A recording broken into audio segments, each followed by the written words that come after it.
Go back to Premier League tonight, where today Cardiff have been relegated from the Premier League. Danny and Martin know what it feels like to be relegated. Let's go back to sort of your stories. Take us back to that time at West Ham when you played Wigan, you got relegated. What stands out for you from that day, Danny?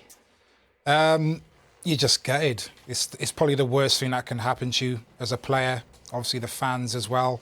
You know how it's going to affect the club. Well, I think in the aftermath, I think at the time when you're going through that situation, relegation is coming. You probably don't think about it overall, about the amount of people that it's going to affect, staff, budgets being cut and what have you. But certainly after that game, it was a really kind of disappointing dressing room. No one was really saying too much. The manager actually got sacked straight after that result, Avram Grant. Well, what happened then? Did they call him up to the boardroom, come down to the dressing room in the tunnel? What was that? I think they must have called him upstairs. We obviously heard the news that he'd been sacked, and the owners actually didn't want him to go back on the bus on the way back. So is that right? Yeah, I think. Why?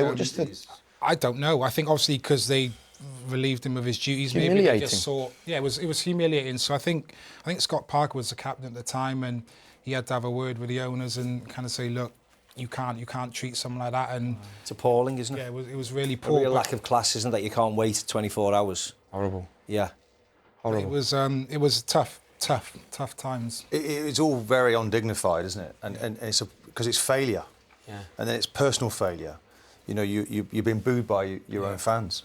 You've got the uncertainty of personnel. Who's going to be with you next year? Where's the new manager coming from? Will the new manager pick me? Will he sell me?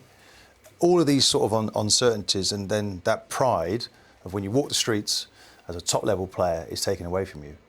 And I can tell you now, all the trophies I may have won, once I got back into the top league again, at Aston Villa, it was the proudest day of my career. The celebrations that day, when we got promoted at Swindon, I was injured. I played every single match. 44 games out of 46, missed the last 2, had to sit and watch the last game. Somehow, Villa went back up. The scenes afterwards still sit with me forever. The coach journey back. What do you remember about senior players, amazing group of players, McAnally, Gary Thompson, Mark Lillis, real characters. Graham Taylor pretty well steered that club out of trouble. We were on a slippery slope. Did you keep a lot of the same squad, Martin, when you went down and come back, or was it decimated? The team went down basically because we had a lot of good players. Yeah. At the start of the season, we were tipped to actually win the First Division. The likes of Angie Gray. Yeah, of course. And they were pretty well past their best. And then we had younger players like the likes of Steve Hodge, Tony DeRigo, that they wanted to leave. So immediately I joined the club.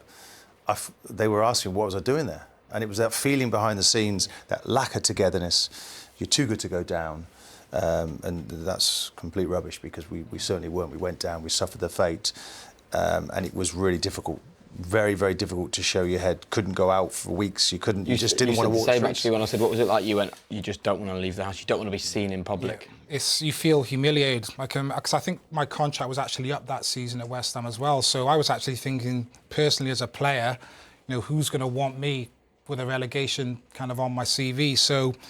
I mean, you asked me if the boys got together and went out and stuff like that. No, there was none of that. It was hide away, and you just didn't want anybody to kind of talk to you. To be honest with you. Did anything change though when you came back into pre-season after going down? Did anything change that you thought when you looked around? You thought, right, Graham Taylor. This feels good. We're going to do this. He arrived at the football club, and I always remember he turned up at the training ground and. Deadly Dog. So who was your last manager? Excuse me, who was your manager? You went down. Billy McNeil. Okay, and then Graham Taylor took over. Okay. Passed away recently, and basically the chairman had managed to bring Graham Taylor in by secret, and the doors flew open and in came Graham with Steve Harrison. Fantastic combination Steve, those two.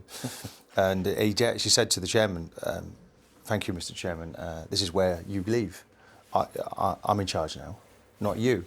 So he was laying down the ground, and he did actually point at the door and say, if anybody wants to go through that door now, then I suggest you leave. And I think a few of us were looking at the door. I think everyone was looking at the door. But that's where I say 22 players came and went, and Graham Taylor went to work. And really what did he do? What tangible things did Graham do? He underlined what a successful type personality he was, and that he was definitely going to be promoted. And if you didn't want to be with me, then go now. because I'm a successful person.